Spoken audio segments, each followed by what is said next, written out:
নতুন ভোটার কার্ডের আবেদন প্রক্রিয়ায় বড় পরিবর্তন আনলো নির্বাচন কমিশন। অনলাইনে নতুন ভোটার হিসেবে নাম নথিভুক্ত করার ক্ষেত্রে জারি করা হয়েছে নতুন নির্দেশিকা।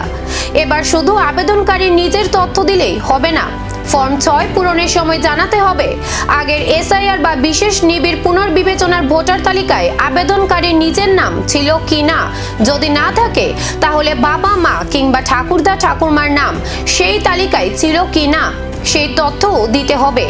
এর তথ্য থাকলে সংশ্লিষ্ট বিধানসভা কেন্দ্রের নাম, বুথ নম্বর এবং ভোটার তালিকার ক্রমিক নম্বর উল্লেখ করা বাধ্যতামূলক।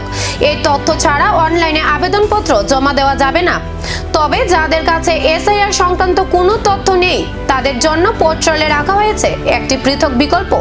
যদিও সেই বিকল্প নির্বাচন করলে আবেদন প্রক্রিয়ায় কি প্রভাব পড়বে সেই বিষয়ে এখনো কোনো স্পষ্ট ব্যাখ্যা দেয়নি নির্বাচন কমিশন। বর্তমানে ফর্ম ৬-এ পরিবারের সদস্যদের নাম ও ইপিআইসি নম্বর দেওয়া বাধ্যতামূলক। নতুন ব্যবস্থায় সেই তথ্যের পাশাপাশি পুরনো এসআইআর ভোটার তালিকার তথ্যও মিলিয়ে আবেদনকারীর পরিচয় যাচাই করা হবে।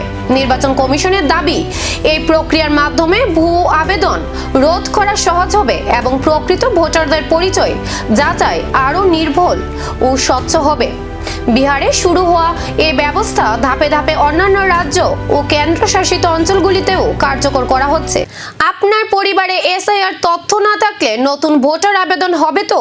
নির্বাচন কমিশনের পরবর্তী স্পষ্টীকরণের দিকে এখন নজর সকলের।